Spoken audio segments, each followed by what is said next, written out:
تو سیدنا عثمان وہ عظیم شخصیت تھے جن کے بارے میں نبی صلی اللہ علیہ وسلم فرمایا الا استحی من رجل تستحی منہ الملائکہ، کہ میں اس شخص سے کیوں نہ حیا کروں جس سے فرشتے بھی حیا کرتے ہیں۔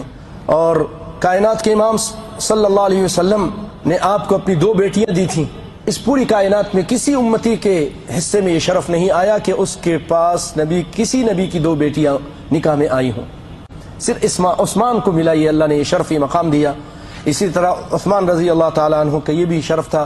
کائنات کے امام صلی اللہ علیہ وسلم بڑے رؤوف الرحیم تھے، بڑے درگزر کرنے والے، یہاں تک کہ آپ کو جو شخص نے گالی دی آپ اس کی نماز جنازہ پڑھانے کے لیے چلے گئے۔ آپ کو معلوم ہوگا عبداللہ بن ابی بن سلول المنافق، رئیس المنافقین، اس کی نماز جنازہ پڑھانے کے لیے چلے گئے۔ لیکن ایک مرتبہ آپ جب ایک جنازے پہ آئے، پوچھا یہ کس کا جنازہ ہے؟ کہا فلاں کا جنازہ ہے۔ آپ نے فرمایا اس جنازے کو اٹھا لو، میں اس کی نماز جنازہ نہیں پڑھوں گا کیونکہ یہ میرے عثمان کو گالی دیتا تھا، یہ میرے عثمان کو گالی دیتا تھا۔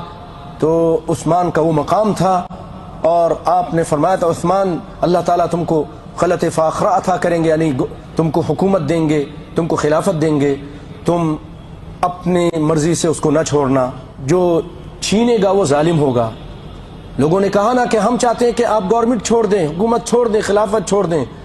سیدنا عثمان نے کہا اگر میرے آقا نے یہ نہ کہا ہوتا تو لوگوں میں تمہاری یہ بات بھی مان لیتا، میں تمہاری یہ بات بھی مان لیتا اور میں گورنمنٹ چھوڑ دیتا، حکومت چھوڑ دیتا، خلافت کو چھوڑ دیتا۔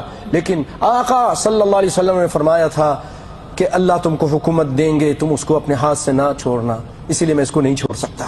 لیکن میری وجہ سے میں آرڈر بھی نہیں دیتا کہ میری وجہ سے سارے بڑے بڑے بہادر صحابہ آ گئے کہ آپ آرڈر کیجئے، ہم ان باغیوں کو مٹا دیتے ہیں، ختم کر دیتے ہیں۔ کہا نہیں، میں نہیں چاہتا کہ میری وجہ سے نبی کے شہر میں خون بہے، میری وجہ سے کوئی ایک شخص بھی قتل ہو۔